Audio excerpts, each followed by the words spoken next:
आज आप लोगों के लिए लेकर आया हूं एक complete quantity survey and rate analysis को समझने का तरीका। और अगर आप साइट पे हैं या अगर साइट पर जाना चाहते हैं और वर्क करना चाहते हैं तो quantity survey and rate analysis का जो पार्ट है वो बहुत ही ज्यादा इंपॉर्टेंट हो जाता है। कंप्लीट सीखने वाले हैं concrete work, brick work, plastering work, flooring work, finishing work और फॉर्म वर्क भी। तो पूरा अंत तक के वीडियो देखिएगा क्योंकि आप लोगों को पता है कि ये पूरा वीडियो देखने का क्या फायदा होने वाला है। तो स्टार्ट करते हैं वीडियो को। स्वागत है सिविल गुरुजी के YouTube चैनल पर। मैं कॉर्पोरेट ट्रेनर किशन ओझा। सबसे पहले एक बेसिक डिटेल्स के बारे में समझते हैं कि जब भी हम बात करते हैं क्वांटिटी सर्वे की तो हमको डिफरेंट मटेरियल्स होते हैं, उनकी डेंसिटी पता होनी चाहिए। सीमेंट की 1440 केजी पर क्यूबिक मीटर, सैंड की 1450 से लेकर 1600 केजी पर क्यूबिक मीटर, एग्रीगेट की 1500 से 1750 केजी पर क्यूबिक मीटर। अब ये जो वैल्यूज हैं ये सीमेंट की तो चलो फिक्स्ड है, बट सैंड और एग्रीगेट की वैरी इसलिए करती है क्योंकि डिफरेंट जोन्स में स्पेसिफिक डेंसिटी जो होती है वो मटेरियल्स की डिफरेंट होती है, जिसके कारण इसका जो डेंसिटी निकल कर आता है वो हर बार हो सकता है सैंड और एग्रीगेट के केस में डेंसिटी वेरी करे। वैसे ही वाटर की बात करें तो फिक्स्ड है 1000, पीसीसी की बात करें 2400 केजी पर क्यूबिक मीटर, आरसीसी 2500 केजी पर क्यूबिक मीटर और ब्रिक जो है वो आपका 1600 से लेकर 2000 केजी पर क्यूबिक मीटर तक का भी इसका डेंसिटी होता है। नेक्स्ट अब बात करते हैं कंक्रीट की। तो उसमें आप लोगों को पता है कि जब भी हम सीमेंट, सैंड और एग्रीगेट के मिक्सचर को बनाते हैं तो हमको मिलता है कंक्रीट। उसके साथ साथ में ही उसमें कुछ अमाउंट में हम लोगों को वाटर भी मिलाना होता है। अब सीमेंट की बात करें, डेंसिटी तो आपको बता दी गई है। इसी में ही डिफरेंट टाइप्स ऑफ सीमेंट भी होते हैं, ओपीसी और पीपीसी। अब ये जो ऑर्डिनरी पोर्टलैंड सीमेंट है और जो पोज़ोलाना पोर्टलैंड सीमेंट है, ये दोनों का ही ज्यादातर यूज होता है हमारे कंस्ट्रक्शन में। अब ज्यादा कोई डिफरेंस नहीं है। ओपीसी और पीपीसी के ग्रेड्स भी ज्यादा डिफरेंट नहीं होते हैं। 33, 43 और 53 जो हमारे सीमेंट के ग्रेड्स होते हैं वैसा ही होता है। सैंड की बात करें तो ये फाइन एग्रीगेट्स होते हैं जो कि 4.75 mm की सीव से पास हो जाते हैं। और लगभग कंक्रीटिंग की बात करें तो जब भी हम कंक्रीटिंग करवाते हैं तो हमको जोन 3 के सैंड का यूज करना होता है जो कि IS 383 में दिया हुआ है। एग्रीगेट की बात करें तो एग्रीगेट जो है ये हमारे 3 ग्रेडेड या 2 ग्रेडेड एग्रीगेट्स होते हैं डिपेंडिंग अपॉन कि हमारा पीसीसी हो रहा है या आरसीसी। अगर पीसीसी हो रहा है तो इसमें 40 mm, 20 mm और 10 mm के एग्रीगेट्स होंगे, और अगर आरसीसी हो रहा है तो 20 mm और 10 mm के ही एग्रीगेट्स होते हैं। अब यहां पे जो कंक्रीट हम लोग बनाते हैं, इस कंक्रीट में हमको कभी कभी एडमिक्सचर्स भी डालने होते हैं। वो डिपेंड करता है कि मेरे को अगर इस कंक्रीट के कुछ प्रॉपर्टीज को एनहांस करना होगा तभी मैं एडमिक्सचर्स का यूज करता हूं। अब डिफरेंट एडमिक्सचर्स आते हैं, हमारे एक्सेलरेटर्स हो गए, रिटार्डर्स हो गए, प्लास्टिसाइजर्स हो गए, सुपर प्लास्टिसाइडर।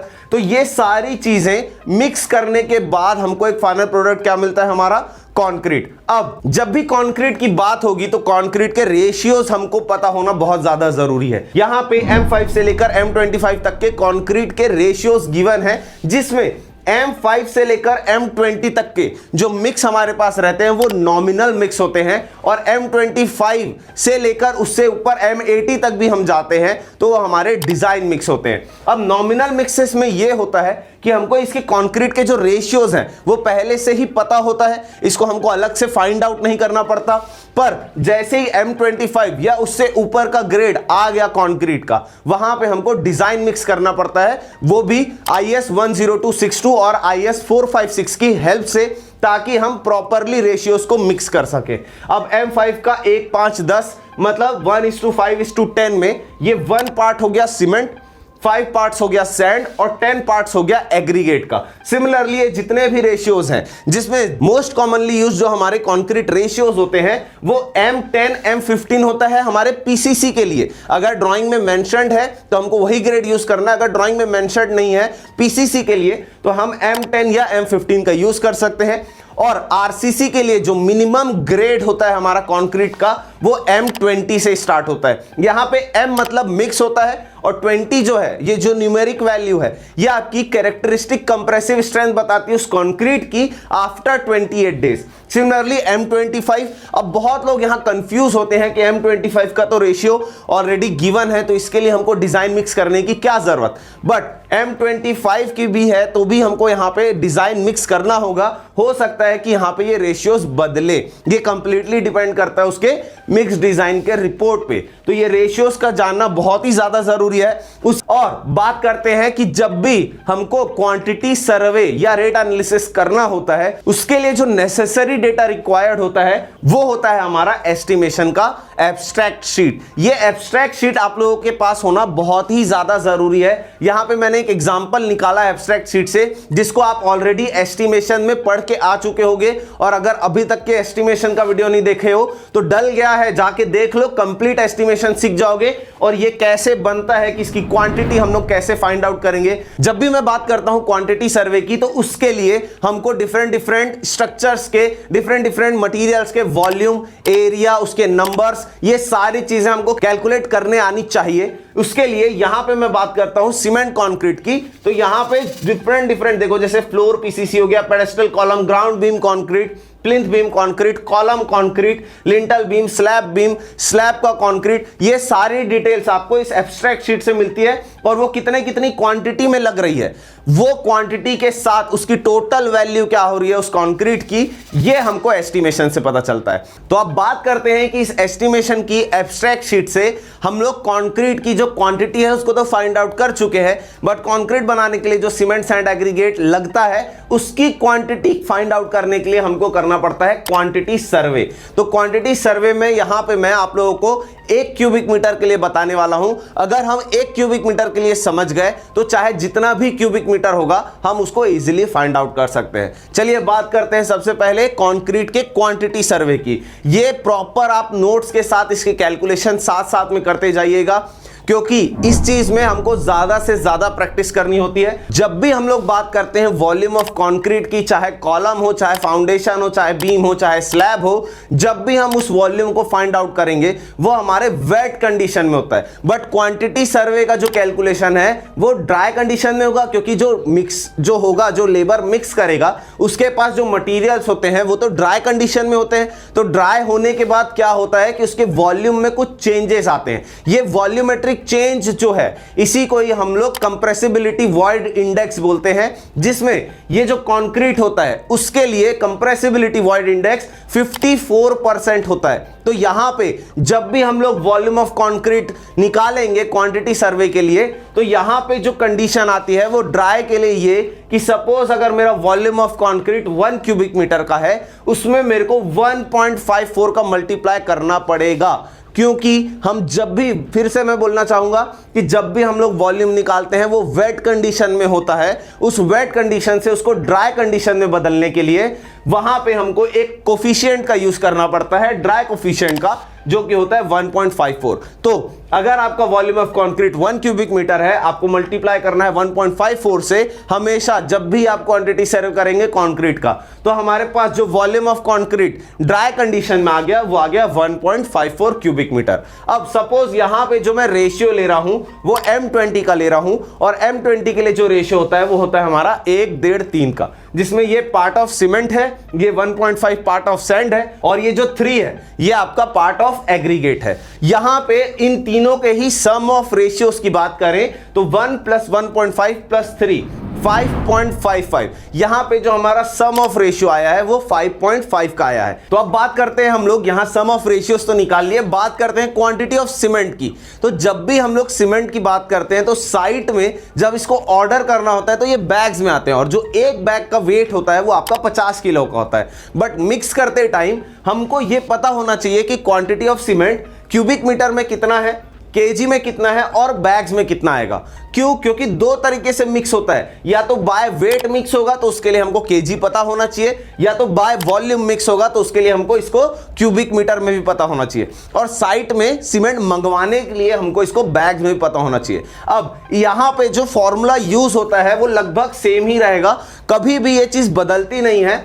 ये चीज क्या होती है, ड्राई वॉल्यूम जो भी आप कंक्रीट का निकाल रहे हो इनटू पार्ट ऑफ सीमेंट, यहां पे हम बात करते हैं पार्ट ऑफ सीमेंट की, और इसको डिवाइड कर देते हैं हम लोग सम ऑफ रेशियोज से। तो ये चीज फॉर्मूला जो है क्यूबिक मीटर में निकालने के लिए हमेशा फिक्स होगा। तो dry volume into part of cement divided by sum of ratios. तो अगर क्यूबिक मीटर में निकालना होगा तो सबसे पहले ड्राई वॉल्यूम कितना है हमारा 1.54 इनटू 1 1 क्या है हमारा रेशियो के हिसाब से, पार्ट ऑफ सीमेंट, और डिवाइड कर देते हैं हम लोग सम ऑफ रेशियो से जो कि हमारा 5.5, तो यहां पे 5.5। जैसे ही हम इसको कैलकुलेट करेंगे, आप लोग भी साथ साथ कैलकुलेट करते रहिएगा, यहां पे आती है वैल्यू 0.28 क्यूबिक मीटर। अब यहां पे हमारी वॉल्यूम आ गई है सीमेंट की। अब इसको अगर केजी में निकालना होगा तो जैसे मैंने बताया था कि सीमेंट की डेंसिटी होती है वो होती है 1440 केजी पर क्यूबिक मीटर।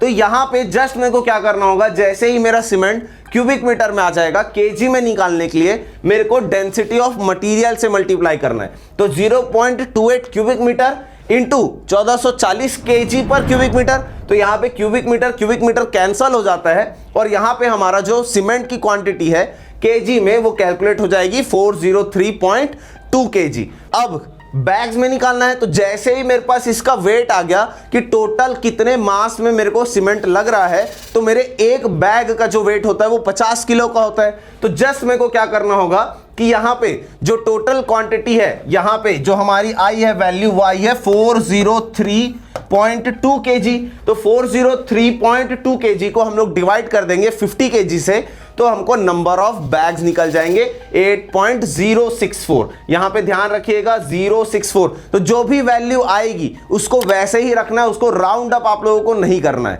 तो यहां पे हमने देखा कि क्वांटिटी ऑफ सीमेंट कैसे निकलता है।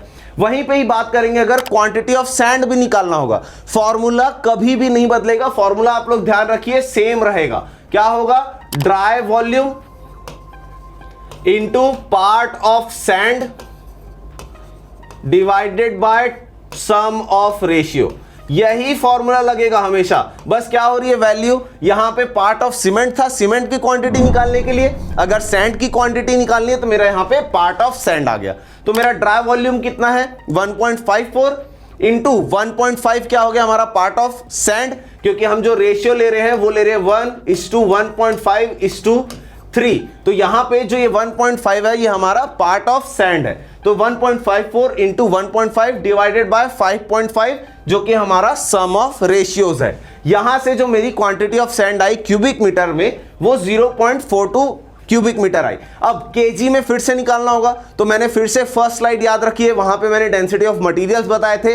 यहां पे जो हम लोग डेंसिटी लेने वाले हैं, और हमेशा जब भी हम क्वांटिटी सर्वे करते हैं जो सैंड की डेंसिटी लेते हैं वो 1450 केजी पर क्यूबिक मीटर लेते हैं, क्योंकि जब ये मिक्स बन रहे थे तो मिक्स बनते टाइम कहीं ना तो कहीं के मटेरियल का टेस्टिंग करके इस डेंसिटी को फाइंड आउट किया गया होगा। तो ये जो डेंसिटी है ये एन्नौर नाम की एक डिस्ट्रिक्ट है, वहां से जब उसकी टेस्टिंग हुई और जब मिक्स डिजाइन प्रिपेयर हुए, पूरे प्रोपोर्शंस प्रिपेयर हुए, तो इसी डेंसिटी का यूज किया गया था। इसीलिए जब भी हम कैलकुलेशन करते हैं क्वांटिटी सर्वे में तो सैंड की डेंसिटी जो लेते हैं वो 1450 लेते हैं। तो 0.42 क्यूबिक मीटर इंटू 1450, जस्ट यहां पे क्या कर रहे हैं, जो हमारी वैल्यू आई यहां पे क्यूबिक मीटर में उसको डेंसिटी से मल्टीप्लाई कर रहे हैं, ताकि मेरे को मास पता चल सके कि मेरे सैंड का टोटल कितना वेट होगा जो मिक्स करना है, वो है आपका 609 केजी। अब यहां पे जब भी हम सैंड की बात करते हैं, जैसे सीमेंट के लिए हमको बैग्स में मंगवाना होता है, साइट में जो है सैंड जो है वो क्यूबिक फीट में मंगवाया जाता है।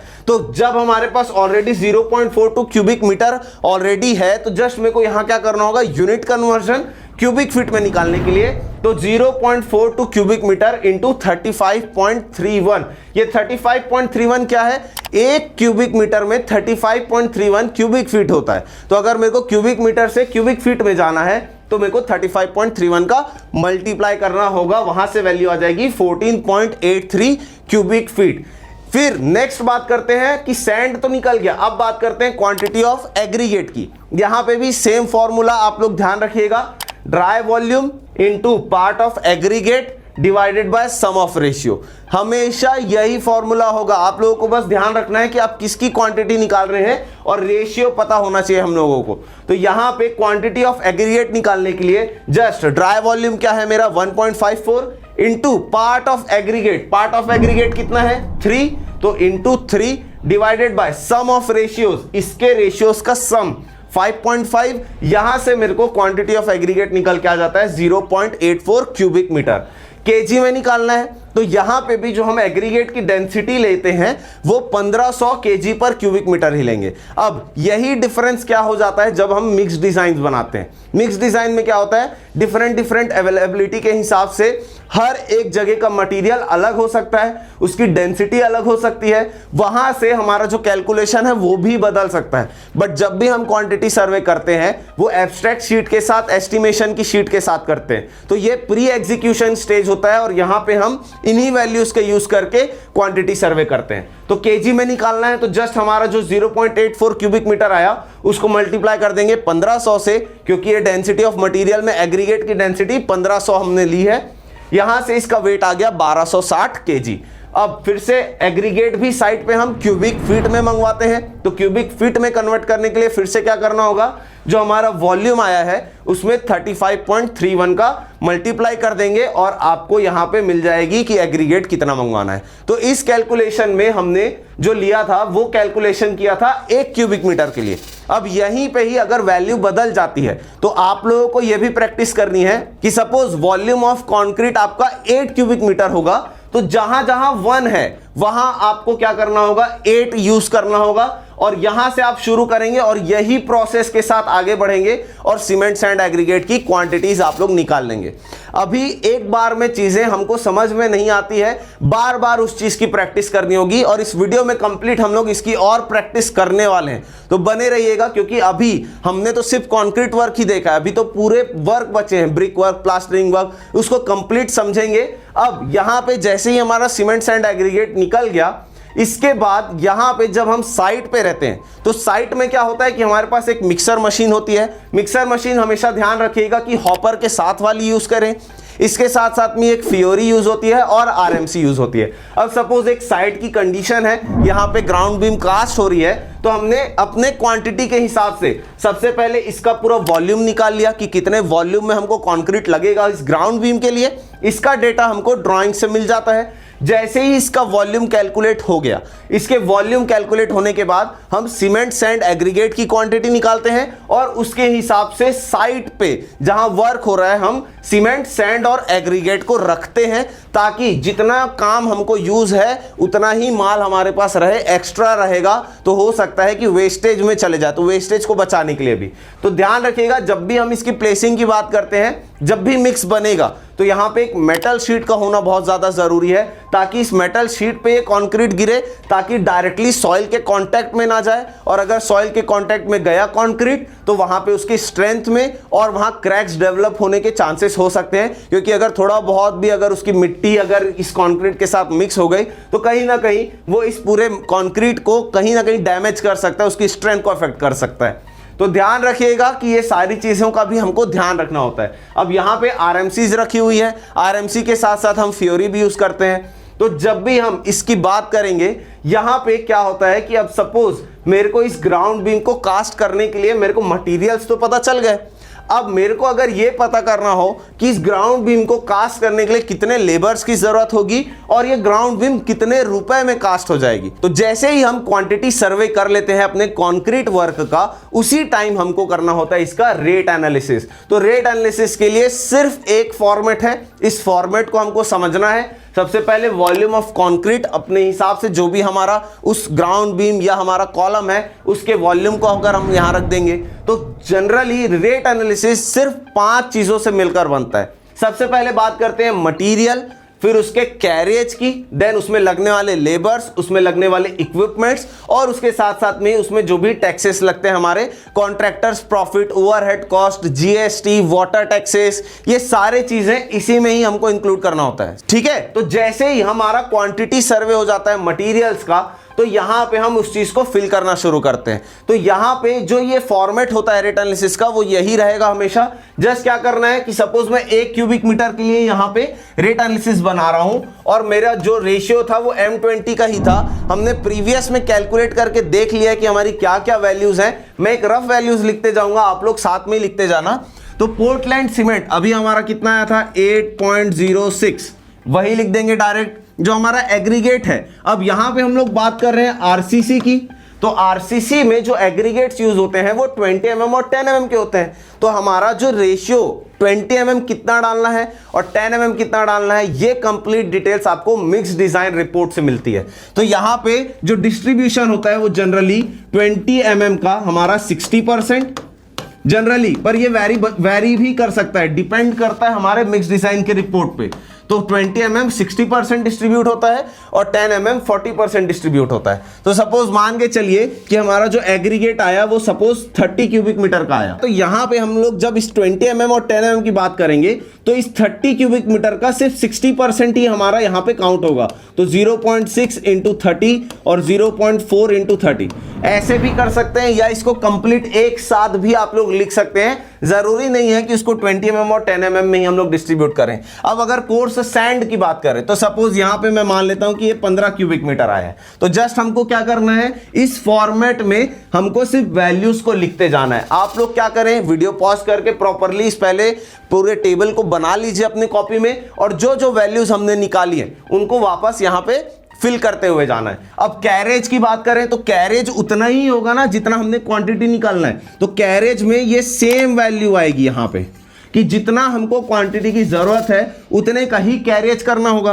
अब यहां पे बात करते हैं लेबर्स की। तो लेबर की जब भी हम लोग बात करते हैं तो इनके कुछ इफिशियंसी होती है, मतलब काम करने की क्षमता। तो यहां पे इस इफिशियंसी को बात करें तो लेबर प्रोडक्टिविटी बोले तो ये जो लेबर की इफिशियंसीज हैं वो आपको IS 7272 में कंप्लीटली दी हुई है। या अगर नॉर्मली आपने अगर वर्क कराया है तो आपको पता होता है कि कितने क्यूबिक मीटर या कितने काम के लिए हमको कितने लेबर्स की जरूरत होती है।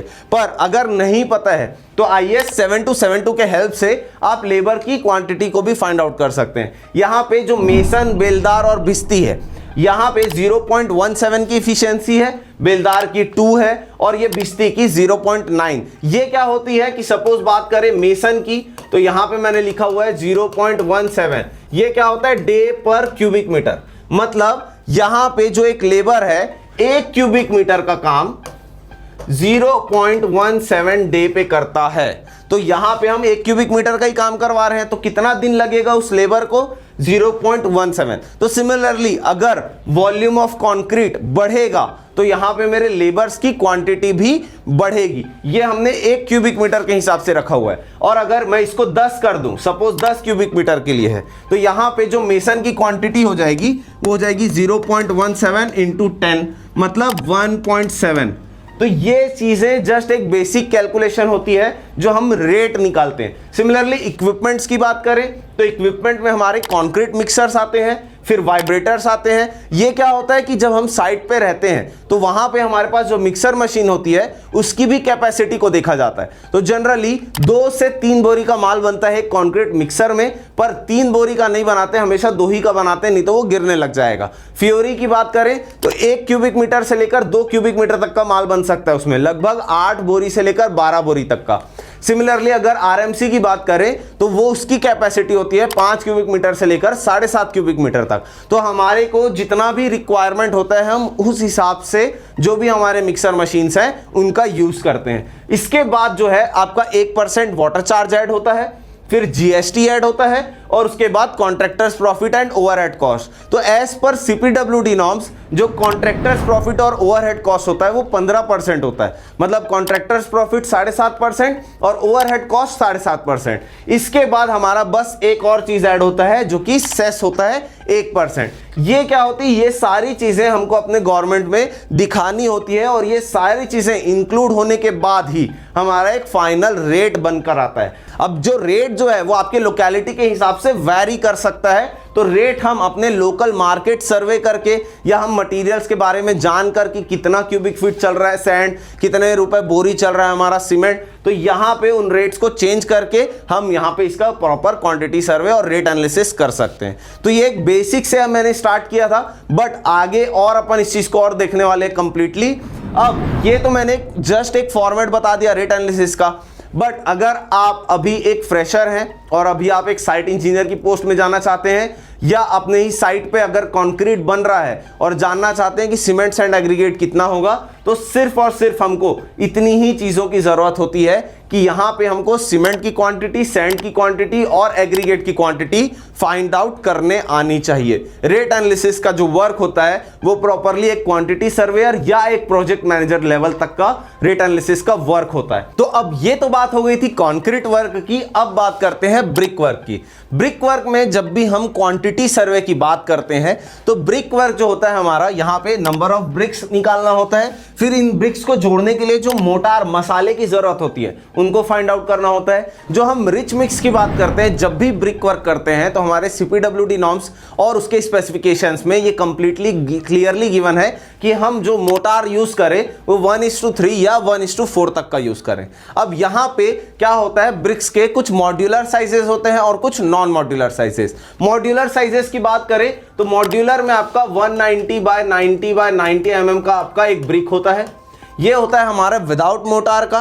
और यहां पे जो हम मोटार की थिकनेस लेते हैं, ये जो जॉइंट्स है ना, कि एक ब्रिक और दूसरे ब्रिक के बीच में जो मोटार का जॉइंट है वो आपका 10 mm का होता है, जो कि मैक्सिमम 12 mm तक का हो सकता है। पर ये सोचो कि क्या ये 10 mm हर बार हमको जोड़ जोड़ के गिन गिन के नाप के ही 10 mm करना है? तो ये जो 10 mm का जो जॉइंट हम प्रोवाइड करते हैं ये एवरेज होता है कि हाँ हमने थॉरोली इस चीज को 10 mm का प्रोवाइड किया हुआ है। अब ब्रिक वर्क की बात करें तो हमारे पास एक वॉल होती है। तो वॉल जब भी हम इसकी चीज को कैलकुलेट करते हैं तो हमको सिर्फ इसके लेंथ की जरूरत होती है, इसकी जो हाइट है उसकी जरूरत होती है, और जो हमारी विड्थ होगी वॉल की तो उस विड्थ का कितना होगा। तो दो टाइप की वॉल होती है, या तो 200 mm वॉल होगी या तो 100 mm वॉल होगी। और इसके वॉल्यूम को कैलकुलेट करने के लिए हम क्या करते हैं, length into width into height, यहां से हमारा वॉल्यूम कैलकुलेट हो जाता है। तो सपोज मान के चलते हैं कि हमारा जो ब्रिक वर्क होने वाला है उसके लिए जो वॉल्यूम है इस पूरे वॉल का वो हमारा 1 क्यूबिक मीटर का है। सिमिलरली अगर मैं वॉल्यूम ऑफ ब्रिक की बात करूं विथ मोटार की, तो ये देखिए कि जब मैंने बताया था कि ब्रिक का नॉमिनल जो एक मॉड्यूलर साइज होता है वो आपका 190 बाय 90 बाय 90 mm का होता है, जिसमें हमारा जो मोटार की थिकनेस होती है वो 10 mm की होती है। यहां पे ये जो साइज है ये आपका विदाउट मोटार का साइज है। जब भी हम कैलकुलेट करेंगे तो विथ मोटार के साथ हमको कैलकुलेट करना है। तो अगर इन तीनों डायमेंशंस में मैं 10-10 mm जोड़ दूं तो यही साइज हो जाता है आपका 200 बाय 100 बाय 100 mm का। तो ये चीज बस ध्यान रखिएगा कि ये जो ब्रिक का साइज है ये आपका विथ मोटार के साथ वाला है और ये वाला जो साइज है वो आपका विदाउट मोटार के साथ वाला है। तो जब भी हम यहां पे नंबर ऑफ ब्रिक्स को कैलकुलेट करेंगे तो आप खुद सोचो कि अगर एक वॉल है और उसमें कुछ ब्रिक्स लगे हैं तो उसके साथ साथ में कुछ मोटार भी लगा हुआ है ना, तो यहां पे जब भी हम नंबर ऑफ ब्रिक्स निकालेंगे तो यहां पे हमको जो वॉल्यूम रखना है ब्रिक का वो विथ मोटार रखना है। तो यहां पे मैंने क्या किया कि ये जो mm था इसको मीटर में कन्वर्ट कर दिया, तो 0.2 इंटू 0.1 इंटू 0.1, यहां से वॉल्यूम आ गया 0.002 क्यूबिक मीटर। ये चीज पता चल गई। अब हम बात करते हैं नंबर ऑफ ब्रिक्स की। तो नंबर ऑफ ब्रिक्स निकालने के लिए एक ही फॉर्मूला है, total volume divided by volume of brick with motor. ये चीज जो ये वैल्यूज मैंने यहां लिखी हुई है इस चीज को भी अगर हम ध्यान रखेंगे तो हमारे कैलकुलेशंस कभी भी नहीं बिगड़ेंगे। तो यहां जो टोटल वॉल्यूम है वो है हमारा 1 और जो volume of brick with motor है जो कि यहां पे ऑलरेडी कैलकुलेट किया हुआ है ये है 0.002 क्यूबिक मीटर। तो जस्ट क्या कर दिए, टोटल वॉल्यूम में से volume of brick with motor को डिवाइड कर दिए, तो यहां से हमको नंबर ऑफ ब्रिक्स निकल के आ जाती है 500 नंबर्स। तो ये डायरेक्ट एक इंटरव्यू क्वेश्चन भी बोलते हैं लोग कि 1 क्यूबिक मीटर की अगर वॉल है तो बताओ कितने नंबर ऑफ ब्रिक्स लगेंगे। पर यहां पे ध्यान रखना कि ये मॉड्यूलर साइज के लिए, नॉन मॉड्यूलर साइज में क्या होता है, इस साइज को छोड़ के और कोई भी साइज हो ब्रिक का, चाहे 230 बाय 110 बाय 75 mm का, तो वो नॉन मॉड्यूलर साइज में चले जाता है। तो ये ध्यान रखिएगा कि 1 क्यूबिक मीटर में 500 नंबर ऑफ ब्रिक्स होते हैं तो वो मॉड्यूलर साइज में ही होते हैं। अब जैसे ही मेरे को नंबर ऑफ ब्रिक्स निकल गए, अब मेरे को क्या फाइंड आउट करना है कि इस दीवार को जोड़ने के लिए तो 500 ईंट लगेंगे ही, पर उन ईंट को जोड़ने के लिए मोटार कितना लगेगा। तो इस चीज को बस ध्यान रखिए कि ये पूरा एक वॉल है वॉल्यूम का, इसमें ब्रिक्स भी हैं और मोटार भी हैं। तो सपोज ये टोटल वॉल्यूम ऑफ वॉल में से अगर मैं ये ब्रिक्स के वॉल्यूम को निकाल दूं तो मेरे को वॉल्यूम ऑफ मोटार मिल जाएगा, क्योंकि ये जो वॉल्यूम ऑफ वॉल है हमारा वॉल्यूम ऑफ वॉल है, इसमें कौन से वॉल्यूम जुड़े हुए हैं? सबसे पहले तो वॉल्यूम ऑफ पूरे ब्रिक्स जुड़े हुए हैं, volume of BRICS plus volume of motor. तो अगर मेरे को वॉल्यूम ऑफ मोटार निकालना है तो जस्ट मेरे को क्या करना होगा, इस टोटल वॉल्यूम में से मेरे को ये जो ब्रिक्स हैं उनके वॉल्यूम को निकालना होगा। अब ये जो वॉल्यूम ऑफ ब्रिक होगा वो कौन सा होगा? विदाउट मोटार का, क्योंकि हमको मोटार की क्वांटिटी को निकालना है। तो इस चीज को ध्यान रखिएगा, total volume minus number of BRICS into volume of brick without motor. ये बिल्कुल फॉर्मूला आपको इसी तरीके से रखना है, कभी भी कंफ्यूजन नहीं होगी। तो टोटल वॉल्यूम कितना है 1 माइनस नंबर ऑफ ब्रिक्स कितने हैं मेरे 500 into volume of brick without mortar. तो volume of brick without mortar क्या हो जाएगा 0.19 इंटू 0.09 इंटू 0.09। ये कैलकुलेट कर लेंगे हम लोग तो वॉल्यूम ऑफ मोटार यहां से मेरा 0.2305 कैलकुलेट होकर आ जाएगा। ये फॉर्मूला को आपको बस ध्यान रखना है, और ये साइज का कि ये हमारा विदाउट मोटार का है ब्रिक का साइज, और ये जो है वो विथ मोटार के वाला साइज है। तो नंबर ऑफ ब्रिक्स निकालने के लिए हमको volume of brick with motor रखना है, और जब भी हम वॉल्यूम ऑफ मोटार की बात करेंगे तो यहां पे volume of brick without motor निकालना है हमको। बस यही दो चीज में ही फंसता है आदमी, बार बार प्रैक्टिस करने से ये हमको एक चीज क्लियर हो जाएगी और हमारा कैलकुलेशन नहीं बिगड़ेगा। सिमिलरली जैसे कंक्रीट के केस में मैंने बताया था कि कंक्रीट का जो वॉल्यूम हम लोग निकालते हैं वो वेट कंडीशन में होता है, बट जब क्वांटिटी सर्वे होगा तो वो वॉल्यूम ड्राई कंडीशन में होना चाहिए। तो जैसे कंक्रीट के लिए ड्राई कोफिशिएंट 1.54 होता है, सिमिलरली मोटार के लिए जो ड्राई कोफिशिएंट हम लोग यूज करने वाले हैं वो 1.33 है। अब यहां पे बहुत बार कंफ्यूजन होती है कि डिफरेंट हिसाब से ये जो ड्राई कोफिशिएंट है ये वैरी करते हैं, बट जब हम क्वांटिटी सर्वे की बात करते हैं तो कोई भी एक वैल्यू को हमको फिक्स करके ही चलना होता है। तो यहां पे जो मैं ड्राई कोफिशिएंट यूज कर रहा हूं वो 1.33 यूज कर रहा हूं। तो required volume of motor dry condition में निकालने के लिए जस्ट मेरे को क्या करना होगा 1.33 इंटू 0.2305।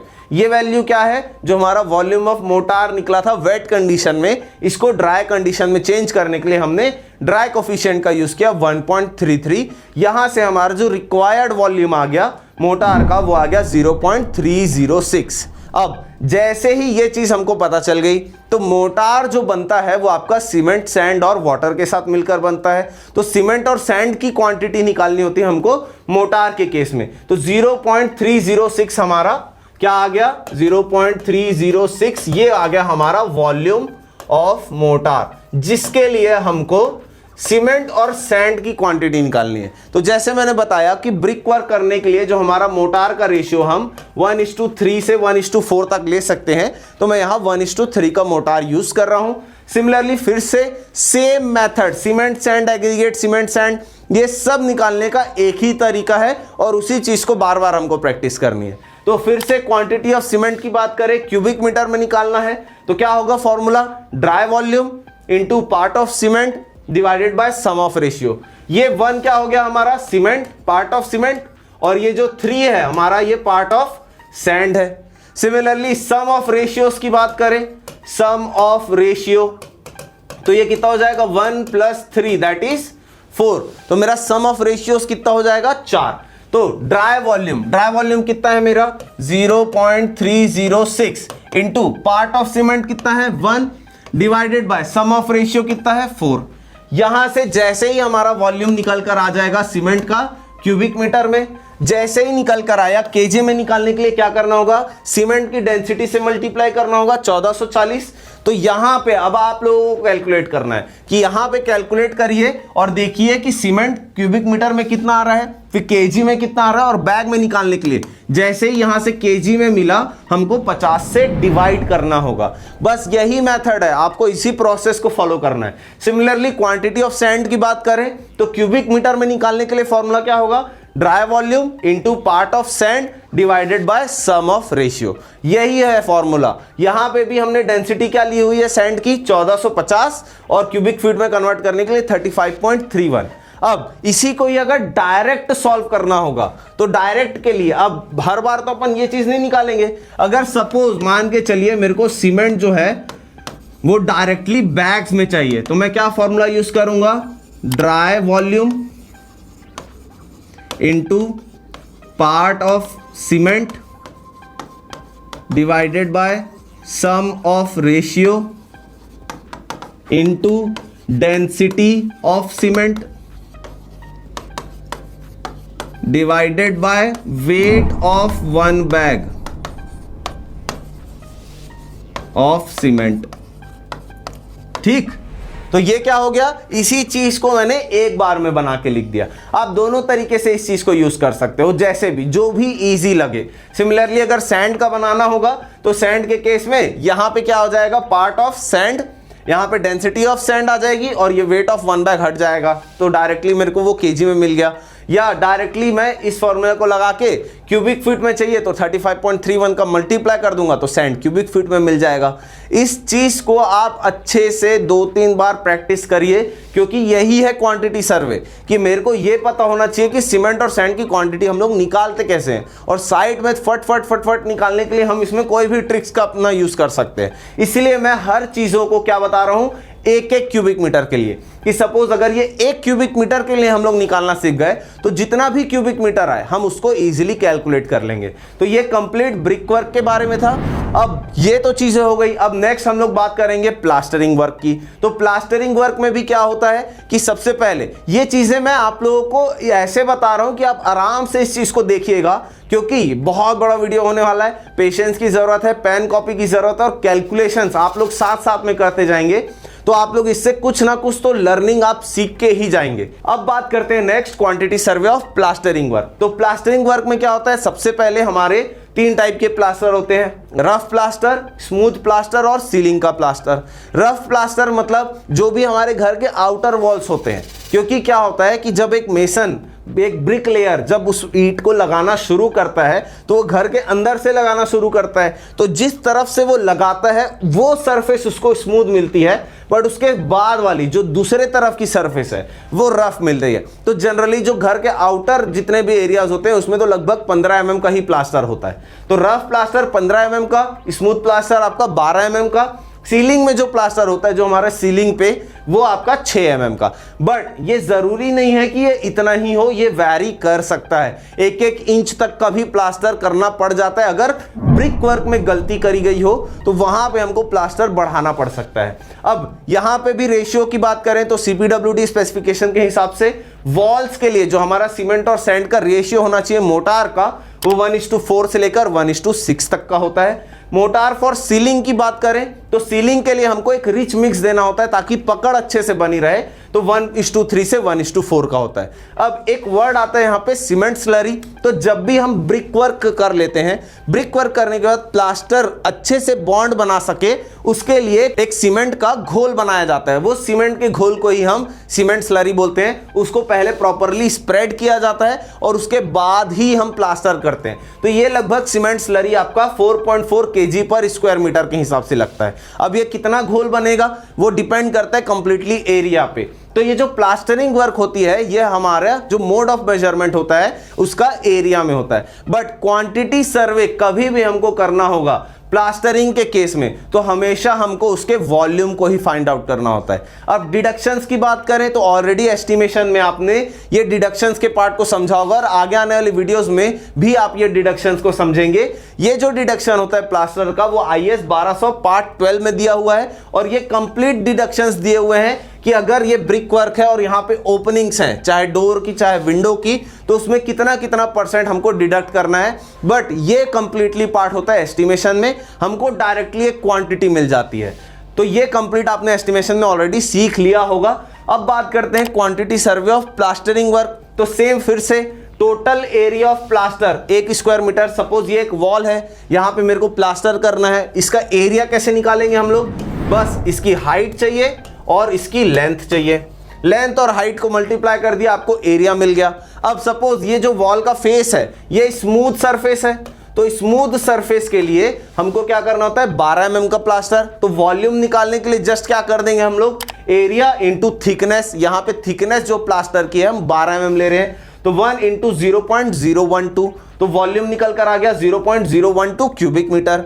अब ये जो कंडीशन है ये जरूर ध्यान रखिएगा कि ये वेट कंडीशन है, वेट कंडीशन से ड्राई कंडीशन में जाना है, तो ड्राई कोफिशिएंट का यूज करना होगा। हम बात कर रहे हैं मोटार की, तो मोटार के लिए ड्राई कोफिशिएंट कितना है 1.33 और कंक्रीट के लिए 1.54 है। तो ये भी कंफ्यूज हो जाते हैं लोग, कभी कभी 1.54 से मल्टीप्लाई कर देते हैं। तो ये ध्यान रखना कि कंक्रीट के लिए 1.54 है और मोटार के लिए 1.33। तो जैसे ही हम 1.33 मल्टीप्लाई करेंगे हमारे वॉल्यूम में, तो हमको यहां पे निकल कर आ जाएगा जो हमारा वॉल्यूम है इस मोटार का, जो कि आ गया 0.0159 क्यूबिक मीटर। अब फिर से मेरे को रिक्वायर्ड वॉल्यूम ऑफ मोटार मिल गया। अब मेरे को क्या निकालना है इसके लिए, सीमेंट और सैंड की क्वांटिटी। मैं रेशियो कोई भी ले सकता हूं, 1:4 से लेकर 1:6 का। तो सपोज मैं यहां पे 1:4 का ले रहा हूं, जिसमें 1 है आपका सीमेंट और 4 है आपका सैंड। ठीक है, अब यहां पे फिर से मेरे को क्या निकालना है, सीमेंट और सैंड की क्वांटिटी। फिर से वही फॉर्मूला, मैं हर बार बोल रहा हूं, देखो कभी भी फॉर्मूला नहीं बदल रहा है। तो यहां पे जो हमने वॉल्यूम निकाला था हमारा, वो आया था 0.0159, तो 0.0159 हमारे मोटार का वॉल्यूम है। तो जस्ट क्या करना है, सीमेंट निकालना है क्यूबिक मीटर में, तो ड्राई वॉल्यूम कितना हो गया मेरा 0.0159 इनटू पार्ट ऑफ सीमेंट कितना है 1, सम ऑफ रेशियोज कितना हो जाएगा 1 + 4 दैट इज 5। तो यहां पे 5 का डिवाइड कर दिए, वैल्यू आ गई क्यूबिक मीटर में। फिर क्यूबिक मीटर से केजी में कन्वर्ट करने के लिए क्या करेंगे, डेंसिटी से मल्टीप्लाई, और बैग्स में निकालने के लिए 50 से डिवाइड, क्योंकि एक बैग सीमेंट 50 किलो का होता है। सिमिलरली क्वांटिटी ऑफ सैंड निकालना है, तो ड्राई वॉल्यूम मेरे को पता है कितना है 0.0159, पार्ट ऑफ सैंड कितना है मेरा 4, सम ऑफ रेशियोज कितना है 5। यहां से भी कैलकुलेट करके हम क्यूबिक मीटर में निकाल देंगे। तो प्रोसेस बहुत इजी है क्वांटिटी सर्वे का, और सिर्फ हमको सीमेंट सैंड एग्रीगेट की क्वांटिटी निकालनी है, और उसके लिए फॉर्मूला हमेशा हमारा सेम ही रहेगा। तो ये भी बात हो गई प्लास्टरिंग वर्क की, क्योंकि अब नेक्स्ट जो हम लोग बात करने वाले हैं वो बात करने वाले हैं फ्लोरिंग वर्क की। तो चलिए अब बात करते हैं हम लोग quantity survey of flooring work की। तो जैसे पिछले में प्लास्टर में हमने देखा कि कुछ थिकनेस होती है मोटार की, ब्रिक वर्क में भी कुछ थिकनेस थी मोटार की, तो ये फ्लोरिंग वर्क में भी जो टाइल्स जोड़ाई का काम होता है, यहां पे भी हमको एक मोटार का बेड प्रोवाइड करना होता है, जो कि 20 mm का रहता है। जब भी हम लोग फ्लोरिंग में टाइल्स लगाते हैं, मतलब जमीन पे नीचे पे टाइल्स लगाते हैं, तो इसका जो मोटार का बेड होता है वो 20 mm का होता है। पर जब भी हम वॉल टाइल्स इंस्टॉल करते हैं ना, तो वॉल टाइल्स के केस में 12 mm का होता है। अब ये जो टाइल्स वगैरह है, ये ज़्यादातर डेकोरेटिव पर्पसेस, प्रोटेक्टिव लेयर, क्योंकि अगर पीसीसी हुआ है और उसके ऊपर अगर हमने टाइल्स नहीं लगाया है तो ऑब्वियसली अच्छा नहीं दिखेगा और चलने में भी उसमें कंफर्टेबल नहीं रहेगा। तो एक अच्छे पर्पस के लिए हम यहाँ पे टाइल्स का यूज़ करते हैं, और ये जो है आपके डिफरेंट साइजेस में अवेलेबल होता है डिपेंडिंग अपॉन द डिजाइन या क्लाइंट की रिक्वायरमेंट पे। अब वो चाहे टाइल्स लगाना चाहे, चाहे आपका मार्बल्स लगाना चाहे, चाहे ग्रेनाइट लगाना चाहे, जो भी डिपेंड करता है क्लाइंट पे। यहाँ पे जब भी हम फ्लोरिंग वर्क की बात करते हैं, तो यहाँ पे जब हम क्वांटिटी सर्वे की बात करते हैं इसकी, तो यहाँ पे हम लोगों को सिर्फ 3 चीजें ही निकालनी होती है कि नंबर ऑफ टाइल्स कितना लगेगा, और सेम वही कि सीमेंट और सैंड कितना लगेगा। अब फ्लोरिंग वर्क में भी हम लोग बात कर रहे हैं मोटार की, तो मोटार का जो यहाँ पे रेशियो हमको यूज करना चाहिए, चाहे वॉल टाइल्स हो चाहे फ्लोरिंग टाइल्स हो, उसके लिए हम 1:3 से 1:4 का ही मोटार का रेशियो यूज करेंगे, क्योंकि यहाँ पे भी हमको एक रिच मिक्स की ही जरूरत होती है। तो सबसे पहले एरिया ऑफ फ्लोरिंग की बात करेंगे। तो सपोज यहाँ पे अगर मैं बात करूं कि सेम फिर से यहां पे भी इसका जो मोड ऑफ मेजरमेंट होता है वो आपका स्क्वायर मीटर में होता है। तो यहां पे अगर 1 स्क्वायर मीटर के लिए यूज कर रहे हैं, और सपोज मान के चलिए कि साइज ऑफ टाइल जो है वो आपका 300 बाय 300 mm का है, ठीक है, जो साइज ऑफ टाइल है वो आपका 300 बाय 300 mm का है। तो यहां पे नंबर ऑफ टाइल्स निकालने के लिए सिर्फ यही 2 ही डेटा की रिक्वायर्ड होती है, जो आपको इजिली ड्राइंग में मिल जाएगी, या एस्टिमेशन के एब्स्ट्रैक्ट शीट से भी आपको डायरेक्टली एरिया ऑफ फ्लोरिंग मिल जाती है। तो यहां पे साइज ऑफ टाइल पता चल गया, एरिया ऑफ फ्लोरिंग पता चल गया। तो नंबर ऑफ टाइल्स अगर निकालना है तो फॉर्मूला बस यही है, area of flooring divided by area of one tile. यहां पे कभी भी ये जो फॉर्मूलाज मैं आप लोगों को बता रहा हूं, ये कभी भी नहीं बदलेंगे, ये ऐसे ही कैलकुलेट होता है। तो अगर ये सिर्फ ये चीजें भी याद रहेंगे आपको, तो आप कैलकुलेशंस में नहीं फंसेंगे। तो 1 डिवाइडेड बाय 0.3 इंटू 0.3, यहां से हमको क्या मिल जाएंगे, जितने भी हमारे नंबर ऑफ टाइल्स लगने वाले हैं। Similarly required volume of floor wait condition में, तो यहां पे क्या करते हैं अपन, जब भी वॉल्यूम हमको निकालना होता है उसके लिए क्या करते हैं, एरिया इंटू थिकनेस। अब एरिया तो हमने देख लिया था कि 1 स्क्वायर मीटर के लिए हम लोग एरिया फ्लोरिंग निकाल रहे हैं। यहां पे जो मोटार का जो बेड है उसकी जो थिकनेस है वो हम लोग कितनी यूज कर रहे हैं, 20 mm की। तो जस्ट क्या करना होगा, एरिया इंटू थिकनेस करनी है, तो यहां पे 20 mm से हमको मल्टीप्लाई कर देना है ताकि हम यहां पे कैलकुलेट कर सके उसके वॉल्यूम को। तो कितना आ गया वॉल्यूम, 0.02 क्यूबिक मीटर। ठीक है, यहां पे हमने इसको कैलकुलेट कर दिया 0.02 क्यूबिक मीटर। अब सिमिलरली फिर से वेट कंडीशन है, ड्राई में बदलना है, तो क्या करना, यूज करना पड़ेगा ड्राई कोफिशिएंट का 1.33 इंटू 0.02 क्यूबिक मीटर। यहां से मेरे को क्या मिल जाएगा, मेरा ड्राई वॉल्यूम। यहां पे जो ड्राई वॉल्यूम निकल कर आ रहा है वो आ रहा है 0.026 क्यूबिक मीटर। तो ये अब मेरे को मिल गया है यहां पे इसका ड्राई वॉल्यूम। सिमिलरली अब नंबर ऑफ टाइल्स देख लेते हैं कि कितना आ रहा है। तो जस्ट क्या करना है, आप लोगों को भी साथ साथ में कैलकुलेट करते हुए जाओ, बस क्या होगा ताकि हमको वैल्यूज मिलते रहे। तो यहां पे जो इसका आंसर आ रहा है 1 डिवाइडेड बाय 0.09, ये आ रहे हैं 11.11। तो कभी भी हम पॉइंट्स में तो टाइल्स नहीं मंगाएंगे, तो ये डायरेक्टली अपन इसको राउंड अप करके 12 नंबर्स मंगवा लेते हैं। 12 नंबर्स क्या होगा कि अब ऐसा लगेगा ना कि अब तो टाइल वेस्ट हो जाएगा, अगर ज़्यादा क्वांटिटी में आएगी तो ऐसे में तो बहुत ज़्यादा टाइल्स आ जाएंगी। तो यही टाइल्स का हम स्कर्टिंग में भी यूज़ कर सकते हैं या विंडोज़ के सील या सॉफिट में भी। तो वेस्टेज में ज़्यादा तो नहीं होता, बट हम कुछ ना कुछ तो पॉइंट कंसिडर करते ही हैं टाइल्स के केस में, क्योंकि उसमें भी हमको वेस्टेज देखना पड़ता है। बट यहाँ पे 12 नंबर्स ऑफ टाइल्स आ गए और जो हमारा वॉल्यूम आ गया वो आ गया 0.026 क्यूबिक मीटर। अब सेम फिर से क्या निकालना है, सीमेंट और सैंड।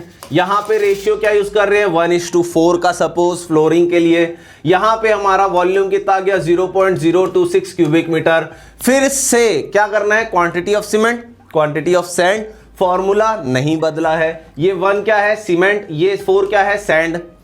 फिर से क्या करेंगे, फिर से फॉर्मूला में रखेंगे 0.026 into part of cement 1 divided by sum of ratios, कितना है इसका 1 + 4 5 से डिवाइड कर दिए, किस में आ गया, क्यूबिक मीटर में। जैसे ही क्यूबिक मीटर में आया 1440 से मल्टीप्लाई करे केजी में आ गया, 50 से डिवाइड कर दिए सीमेंट बैग्स में आ गया। अब सैंड की बात करें, फिर से dry volume 0.026 into part of sand कितना है मेरा 4, सम ऑफ रेशियोज कितना है 5, फिर से आ गया क्यूबिक मीटर में, मल्टीप्लाई कर दिए 1450 से तो केजी में आ जाएगा। और अगर 35.31 से इस वॉल्यूम को मल्टीप्लाई कर देंगे तो क्यूबिक फीट में आ जाएगा। वैल्यूज और फॉर्मूलाज जो हैं वो सेम रहेंगे हमेशा, कभी भी इस चीज को लेकर कंफ्यूज नहीं होना है। सीमेंट सैंड आपका इसी तरीके से ही निकलेगा, कभी भी इसमें ज्यादा वेरिएशंस नहीं आएंगे। तो यहां पे भी बात हो गई फ्लोरिंग वर्क के क्वांटिटी सर्वे की। अब बात करते हैं अपन फिनिशिंग वर्क की। तो फिनिशिंग वर्क में कुछ कंपोनेंट्स होते हैं जैसे white wash, putty, primer, distemper और पेंट। कभी भी जैसे अब ये स्टेजेस क्या होते हैं कि ब्रिक वर्क हो गया, ब्रिक वर्क के बाद प्लास्टरिंग हो गई। अब प्लास्टरिंग के बाद जो पहला स्टेप होता है वो होता है व्हाइट वॉश का। इस व्हाइट वॉश का प्राइमरी यूज होता है कि जो प्लास्टर में वॉइड्स है उनको रिमूव किया जा सके और पेंट जो है वो अच्छे से फैल सके और वो अच्छे से ग्रैब कर सके, क्योंकि जो प्लास्टर होता है हमारा ग्रेइश कलर का होता है तो उस पर कोई भी कलर अच्छे से चढ़ेगा नहीं। तो उसके लिए हम व्हाइट वॉश या पुट्टी का यूज करते हैं ताकि जब हम पेंट करें तो प्रॉपरली हमारा कलर दिखे। तो इस वॉइड्स को रिमूव करने के लिए हम व्हाइट वॉश का यूज करते हैं और पुट्टी जो है वो इसको एक अच्छा टेक्सचर, एक स्मूथ सरफेस प्रोवाइड करती है। देन उसके बाद हम उस पर पेंट करते हैं। तो ये जो फिनिशिंग वर्क होता है बेसिकली ये भी एक डेकोरेटिव पर्पसेस के लिए तो होता ही है, उसके साथ साथ में प्रोटेक्शन के लिए भी हमको यूज करना पड़ता है। क्योंकि अगर मैं ब्रिक वर्क करके प्लास्टर कर दिया और पेंट नहीं किया हूं तो एटमॉस्फेरिक एक्शंस के कारण या आपके वेदरिंग एक्शंस के कारण वो हो सकता है कि डैमेज हो। तो एक प्रोटेक्टिव लेयर के लिए भी हम इस फिनिशिंग वर्क का यूज करते हैं। अब बात करें क्वांटिटीज की, तो व्हाइट वॉश की अगर बात करें तो कभी भी हम लोग बात करते हैं व्हाइट वॉश की तो यहां पे जो इसकी क्वांटिटी है वो कैसे लगती है कि मिनिमम जब भी नया घर रहता है तो इन लोगों की 2-2 कोटिंग तो हमको लगानी ही पड़ती है। तो 2 कोटिंग के हिसाब से व्हाइट वॉश के लिए जो हम लोग क्वांटिटी का यूज करते हैं वो क्या होता है व्हाइट वॉश के लिए कि हर 2.5 kg पर 10 स्क्वायर मीटर, मतलब 10 स्क्वायर मीटर के एरिया को कवर करने के लिए 2.5 kg ऑफ लाइम लगता है हमारे व्हाइट वॉश के लिए। लाइम बोल दें चाहे व्हाइट सीमेंट बोल दें। अब अगर मेरे को क्वांटिटी निकालनी हो व्हाइट वॉश की तो उसके लिए मेरे को जानना जरूरी है कि फिनिशिंग वर्क कितना है। ये फिनिशिंग वर्क भी एरिया में कैलकुलेट होता है, मोड ऑफ मेजरमेंट इसका स्क्वायर मीटर है। तो सपोज अगर 100 स्क्वायर मीटर की वॉल है उसमें हमको व्हाइट वॉश करना होगा तो मेरी क्वांटिटी कितनी लगेगी 2.5 kg पर 10 स्क्वायर मीटर इनटू क्या करना होगा 100 स्क्वायर मीटर। तो क्या होगा यहां से 10 से 10 कैंसिल हो गया, तो मेरे को क्या पता चल गया कि मेरे को अगर 100 स्क्वायर मीटर की वॉल पे व्हाइट वॉश करनी है तो मेरे को 25 किलो व्हाइट सीमेंट या चूना लाना होगा, पानी के साथ मिक्स करके। उसमें थोड़ा बहुत अमाउंट में कभी कभी फेविकॉल भी डाला जाता है ताकि अच्छी पकड़ बन सके। ये सारी चीजें 25 किलो में हो गई। अब क्वांटिटी ऑफ पुट्टी की बात करें तो सबसे पहले पुट्टी की बात करें तो पुट्टी जो होती है वो 2 mm थिकनेस की होती है। ये सब एवरेज होता है ना। तो यहां पे अगर बात करें पुट्टी की तो पुट्टी की भी कुछ डेंसिटी होती है 1121 kg पर क्यूबिक मीटर। तो अगर मेरे को पुट्टी की क्वांटिटी निकालनी होगी तो जस्ट क्या होगा, इसके लिए फॉर्मूला पता है, area into thickness into density. तो यहां से हम लोग किलो में जो है पुट्टी को निकालते हैं। इसका बकेट आता है 25 किलो से 35 किलो का भी आता है, 50 किलो का भी आता है। तो यहां पे जो फॉर्मूला है पुट्टी निकालने के लिए वो area into thickness into density. Direct area कितना है 100, थिकनेस कितनी है 2 mm थिकनेस रहती है, तो इसको कन्वर्ट कर लिए 0.002 मीटर्स में, और डेंसिटी हो गई 1121 kg पर क्यूबिक मीटर। तो यहां से क्या होगा जब अपन इसको कैलकुलेट करेंगे तो यहां पे मेरे को पुट्टी की जो वैल्यू है वो मेरे को केजी में मिल जाएगी। तो इसी तरीके से हम पुट्टी की क्वांटिटी निकालते हैं। अब क्वांटिटी ऑफ प्राइमर की बात करें तो इसके लिए जो कंजम्पशन होता है वो कंजम्पशन कितना होता है 13 स्क्वायर मीटर पर लीटर। मतलब 1 लीटर में 13 स्क्वायर मीटर कवर करता है जो हमारा प्राइमर होता है। अब प्राइमर का यूज क्या है, प्राइमर इसलिए लगाते हैं ताकि जो पुट्टी है तो कभी कभी देखना उसमें से वाइट वाइट वाइट वाइट आपके हाथ में लग जाता है, तो उस चीज से बचने के लिए हम प्राइमर का यूज करते हैं। बट अभी मैं अलग से बता रहा हूं, बट अब जितने भी पेंट आने लग गए हैं वो लगभग प्राइमर इंक्लूडेड रहता है उसमें, और लगभग VOC कंटेंट उसमें अवेलेबल रहता है। तो प्राइमर अलग से हमको लगाने की जरूरत नहीं होती है, पेंट में ही इंक्लूडेड रहता है। अब फिर प्राइमर हो गया। अब बात करते हैं डिस्टेंपर की। तो डिस्टेंपर जो है वो आपका कितना एरिया कवर करता है 10 स्क्वायर मीटर एरिया कवर करता है 1 किलो में। ठीक है, तो अगर 100 स्क्वायर मीटर का एरिया है तो कितना किलो लग जाएगा, जस्ट क्या करना होगा 100 डिवाइडेड बाय 10 स्क्वायर मीटर पर केजी। मतलब कितना लग जाएगा मेरे को 10 किलो मेरे को लग जाएगा डिस्टेंपर अगर 100 स्क्वायर, या इसको मैं लीटर्स भी बोल सकता हूं। ठीक है, तो 10 लीटर लगभग मेरे को डिस्टेंपर लग जाएगा इतने एरिया को कवर करने के लिए। अब पेंट की बात करें तो पेंट जो है वो आपका कितना कवर करता है 200 स्क्वायर फीट पर गैलन। ठीक है, अगर यहां पे मेरे को 200 स्क्वायर फीट पर गैलन है, मतलब 1 गैलन में अगर मैं 1 गैलन बोलूं तो ये लगभग 200 स्क्वायर फीट पेंट कवर करेगा। यहां पे जो 1 गैलन होता है वो इंडिया के हिसाब से 4.54 लीटर्स का होता है। तो यहाँ पे हमको 4.54 का ही यूज़ करना है। तो यहाँ पे हमको पता चल गया कि इंडिया में 4.54 लीटर्स होता है 1 गैलन में। तो यहाँ से मैं कैलकुलेट कर लूँगा कि मेरे को कितने क्वांटिटी में पेंट लगेगा। ये सारी चीज़ें जो मैंने यहाँ दिखाई है आप लोगों को, ये सब क्वांटिटीज़ हैं जो हमको फाइंड आउट करने में हेल्प करती है। यहाँ पे इन वैल्यूज़ को ज़रूर ध्यान रखिएगा कि कितना कितना पुट्टी प्राइमर डिस्टेंपर के लिए हमको कितनी कितनी क्वांटिटी लगती है और कितना एरिया कवर करना है, उसके हिसाब से हम लोग यहाँ पे इस चीज़ को कैलकुलेट कर सकते हैं इजीली। तो अब एकदम फाइनल बात करते हैं क्वांटिटी सर्वे ऑफ फॉर्मवर्क की। बस इतने ही चीज़ों की ज़रूरत होती है, इससे ज़्यादा नहीं होती क्वांटिटी सर्वे में। और लगभग इस वीडियो में मैंने हर एक एक्सपेक्ट पे उसको क्लियर किया है कि सीमेंट सैंड एग्रीगेट निकालना is not at all hard, but concept पता रहता है तो सारी चीज़ें ईजी हो जाती है।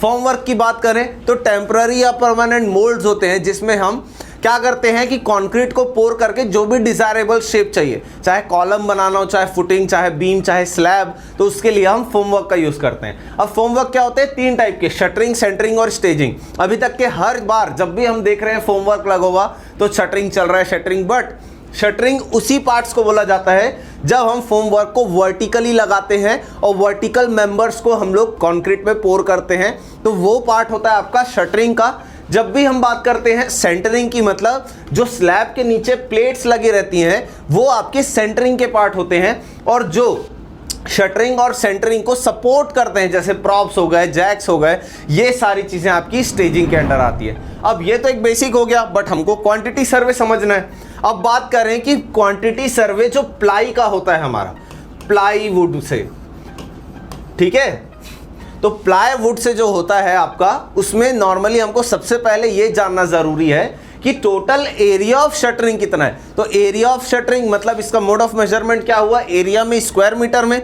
ये भी हमको एस्टिमेशन की एब्स्ट्रैक्ट शीट से पता चल गया। अब सपोज यहाँ पे मैं एक फुटिंग की शटरिंग कर रहा हूँ, उस फुटिंग की शटरिंग जितने भी टोटल उसका एरिया है 1000 स्क्वायर मीटर, तो 1000 स्क्वायर मीटर के हिसाब से हम लोगों को वहाँ पे फुटिंग की शटरिंग निकालनी है। प्लाईवुड का जो साइज होता है वो आपका 1220 बाय 2440 mm का रहता है, जो कि लगभग 2.97 स्क्वायर मीटर का होता है। मतलब हमारा जो एक प्लाई होता है उसका जो एरिया होता है वो आपका 2.97 स्क्वायर मीटर का होता है, और अगर स्क्वायर फीट में बात करें तो लगभग 32 स्क्वायर फीट का हमारा एक प्लाई होता है। बैटन्स लगते हैं इसमें, तो इसमें जनरली बैटन्स के जो साइजेस होते हैं वो 50 बाय 75 या 75 बाय 100 या 100 बाय 100 mm के भी आते हैं। अब ये बैटन्स क्या होते हैं, जैसे मेरा ये प्लाई लगा हुआ है और इन प्लाई को सपोर्ट करते हुए बीच बीच में ये बैटन्स बत्ते लगे हुए हैं। ये बत्ते क्यों लगे हुए हैं, ताकि प्लाई पे जब कॉन्क्रीटिंग हो तो प्लाई मुड़े ना, नहीं तो मुड़ा तो शेप बिगड़ जाएगा, तो उसको सपोर्ट करने के लिए हम बैटन्स का यूज़ करते हैं। अब क्या होता है कि जो हमारी प्लाईवुड की शटरिंग होती है वो हम लोग 4 से 5 बार ही यूज़ कर सकते हैं। उसके बाद उसके चीथड़े उड़ने के कारण और फिनिशिंग अच्छी ना आने के कारण हमको यूज़ नहीं करना चाहिए, पर फिर भी लोग करते हैं। बट नॉर्मली जब हम कैलकुलेट करते हैं प्लाई के लिए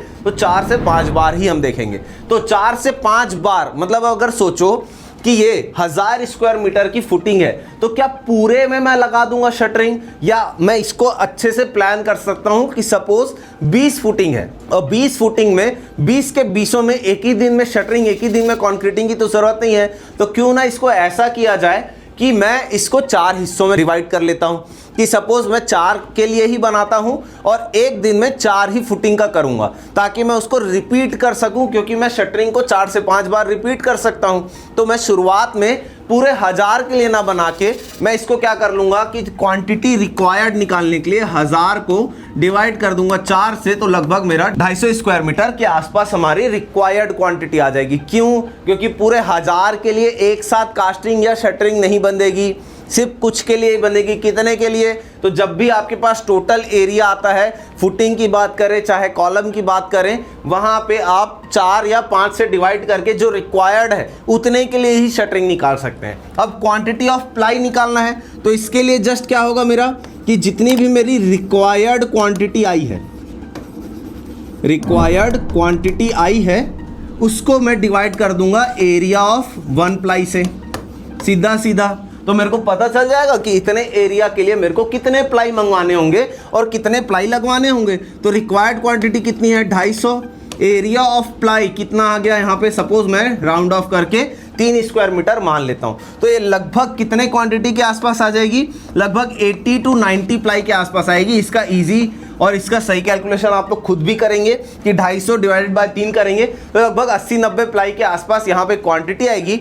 जब भी हम यहाँ प्लाई की क्वांटिटी निकालते हैं मेरे को 10% वेस्टेज ऐड करना होता है। अब ये 10% वेस्टेज इसीलिए ताकि एक्स्ट्रा हम उस चीज़ को लेकर चलें कि हो सकता है कटाई छटाई में थोड़ा बहुत प्लाई इधर वेस्टेज में चले जाए, तो उसके लिए हम 10% एक्स्ट्रा लेके चलेंगे और 10% ऐड करने के बाद हम टोटल नंबर ऑफ प्लाई निकालते हैं। अब जैसे ही मेरे को टोटल नंबर ऑफ प्लाई पता चल गई, मेरे को पता चल गया कि हाँ इतने एरिया और इतने फुटिंग को करने के लिए मेरे को इतने प्लाई की ज़रूरत होगी, तो प्लाई को सपोर्ट करने के लिए जो बैटन्स होंगे वो कितने होंगे। तो सपोज यहाँ पे मेरे नंबर ऑफ प्लाई आ गए 90। आप एग्जैक्ट क्वांटिटी आप लोग भी निकालेंगे, सपोज 90 प्लाई आ गए, तो बैटन्स क्या होता है कि हमको एक प्लाई के पीछे 5 से 6 बैटन्स लगाने होते हैं। क्या होता है कि सपोज ये मेरा प्लाई है, तो क्या हो गया, ऊपर से एक सपोर्ट कर दिए, साइड से सपोर्ट कर दिए, फिर नीचे से भी सपोर्ट कर दिए और इसके साइड से कर दिए, तो ये चारों तरफ से सपोर्ट हो गया। उसके साथ में कभी कभी हम लोग इस तरीके का हॉरिजॉन्टल भी और इंक्लाइंड भी लगाते हैं ताकि प्रॉपर अच्छे से कि शटरिंग पे कंक्रीटिंग हो, तो ये कंक्रीट ना गिरे ना ये शटरिंग फैले और जिस शेप में मेरे को मेरा कंक्रीट चाहिए वो मिल जाए। तो लगभग एक प्लाई के पीछे 6 नंबर्स लगते हैं और ये जो बैटन्स के जो साइजेस आते हैं वो लगभग 2.4 मीटर लेंथ तक के होते हैं और साइज वही 50 बाय 75 mm या 75 बाय 100 mm या 100 mm बाय 100 mm। तो नंबर ऑफ बैटन्स कितने आ जाएंगे, मेरे को जस्ट क्या करना होगा, नंबर ऑफ प्लाई इंटू 6, तो 90 इंटू 6 कितना हो जाएगा, लगभग 540 नंबर्स मेरे को क्या लगेंगे, बैटन्स उन प्लाई के पीछे। अब प्लाई को कितने साइज में कटवाना है, फुटिंग का साइज क्या है, ये सारी डिटेल्स आपकी ड्राइंग में रहती है और आपकी एस्टिमेशन की शीट में भी साइजेस ऑलरेडी पता होते हैं। हमको यहाँ पे सिर्फ क्वांटिटी सर्वे करके देना होता है, ठीक है।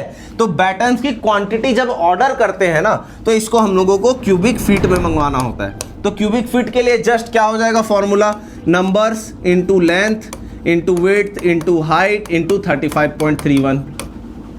क्या हो रहा है, ये नंबर्स कितने हो गए मेरे, लगभग 540, लेंथ कितना है 2.4, विड्थ और हाइट कितना ले रहा हूं मैं, सपोज 50 बाय 75 mm का मैं बैटन यूज कर रहा हूं, तो ये कितना हो जाएगा 0.05 इंटू 0.075। ये किस में आ गई पूरी क्वांटिटी, मीटर्स में। अब मीटर को क्यूबिक मीटर को क्यूबिक फीट में कन्वर्ट करना है, तो जस्ट क्या कर दिया अपन 35.31 का मल्टीप्लाई और यहां से मेरे को बैटन्स की क्वांटिटी किस में मिल जाएगी, क्यूबिक फीट में मिल जाएगी, just as easy at that. अब यहाँ पे मैंने प्लाई तो लगा दिया, प्लाई के साथ बैटन्स लगा दिए, पर उन दोनों को अटैच करने के लिए मेरे को कुछ ना कुछ तो वहाँ शटरिंग ऑयल लगानी पड़ेगी ना, और नेल्स भी लगानी पड़ेंगी। तो नेल्स के लिए क्वांटिटी कैसे अपन निकालते हैं कि 0.3 kg हमको 1 स्क्वायर मीटर एरिया को कवर करने के लिए लगता है। तो वहाँ से हमको पता चल गया कि नेल्स हम लोग लगभग 0.3 kg के आसपास 1 स्क्वायर मीटर के एरिया को कवर करने के लिए लगा रहे हैं। तो 250 स्क्वायर मीटर के लिए मेरे को कितने नेल्स की जरूरत होगी। सिमिलरली शटरिंग ऑयल 1 लीटर से 10 स्क्वायर मीटर एरिया कवर होता है, तो टोटल कितने एरिया पे कैलकुलेट करना है अपने को, 1000 स्क्वायर मीटर के हिसाब से। तो 1000 स्क्वायर मीटर के एरिया को कंप्लीट करने के लिए कितना लीटर शटरिंग ऑयल लगेगा। सिमिलरली बाइंडिंग वायर कितना लग रहा है, 2 kg पर 10 स्क्वायर मीटर।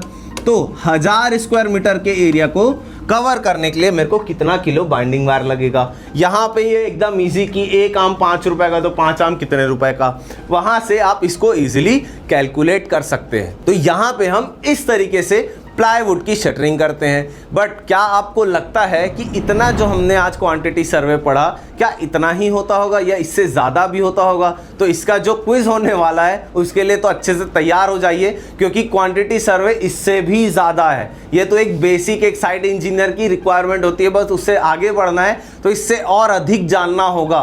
तो आई होप कि आप लोग क्विज के लिए तैयार होंगे और जितना और पढ़ सकते हो क्वांटिटी सर्वे पढ़ लो, क्योंकि बहुत तगड़े क्वेश्चंस आने वाले हैं। तो आई थिंक कि ये जितनी चीज़ें मैंने आप लोगों को बताई तो आपको समझ में आई होगी। और ये जो बोगो ऑफर आप लोगों के लिए दिवाली में लाया गया है, वो बोगो ऑफर में आपको ये इंडिविजुअल ट्रेनिंग सर्टिफिकेट्स भी, अगर आप कोर्सेस में एनरोल करते हैं तो आपको ये इंडिविजुअल ट्रेनिंग सर्टिफिकेट्स मिलेंगे। और उसके साथ साथ में ही ये जो दिवाली ऑफर है, इसमें बिल्कुल मत भूलिएगा कि आप लोगों के लिए ही स्पेशली बोगो ऑफर लाया गया है। तो ये दिवाली एकदम नॉलेज वाली कर रही है और अपनी अर्निंग इसी तरीके से लर्निंग के साथ बढ़ाते रहिए। मिलते हैं आप लोगों से अगले वीडियो में, ऐसे ही बने रहिएगा सिविल गुरुजी के साथ। और अगर आप चैनल पर नए हैं, सब्सक्राइब बटन क्लिक कर दीजिए, और अगर हमारा प्रयास पसंद आ रहा होगा तो लाइक बटन बिल्कुल प्रेस कर दीजिए और ज़्यादा से ज़्यादा लोगों के साथ शेयर कर लीजिए। और ऑल द बेस्ट आप लोगों को क्विज के लिए। मिलते हैं आप लोगों से अगले वीडियो।